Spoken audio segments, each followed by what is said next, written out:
नहमदुहु व नुसल्ली अला रसूलिहिल करीम। अलामा ऑनलाइन से हाजिर खिदमत हूँ। सूरह कुरैश के हवाले से सूरतुल कुरैश की बहुत ही ज़्यादा फजीलत हदीस मुबारका की रूह से आई है। वैसे तो कुरान पाक की हर आयत हर सूरत बल्कि मुकम्मल कुरान पाक फजीलतों से भरा हुआ है, लेकिन इनकी जो आयात के हवाले से या सूरतों के हवाले से कोई ख़ास फजीलत बयान की जाती है तो ये नबी करीम सल्लल्लाहु अलैहि वसल्लम के इरशादात की रोशनी में और उसके बाद सहाबा इकराम रिज़वानुल्लाहि अन्हुम अजमाइन के मामूलात की रोशनी में बयान किए जाते हैं। तो इसलिए मुख्तसर ये बात बता दूं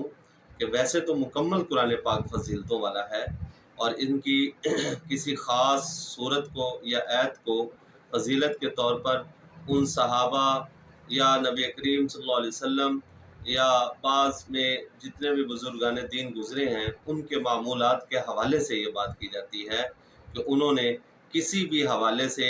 इस आयत को या इस सूरत को पढ़ा तो अल्लाह तबारक व तआला की ज़ात ने उस काम को या उस ख्वाहिश को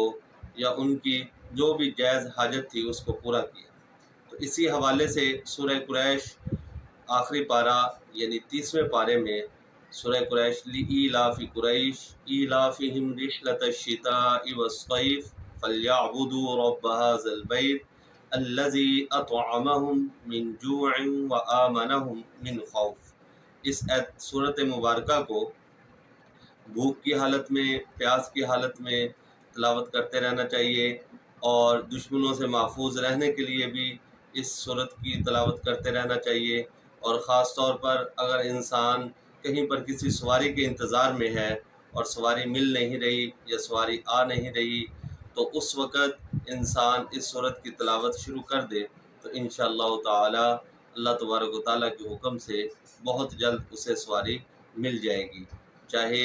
वो उसकी अपनी ज़ाती हो चाहे वो उसको किसी और तरीके से ज़रूरत के लिए सवारी चाहिए तो वो सवारी उसको इंशाअल्लाह मिल जाएगी। वमा अलैना इल्ला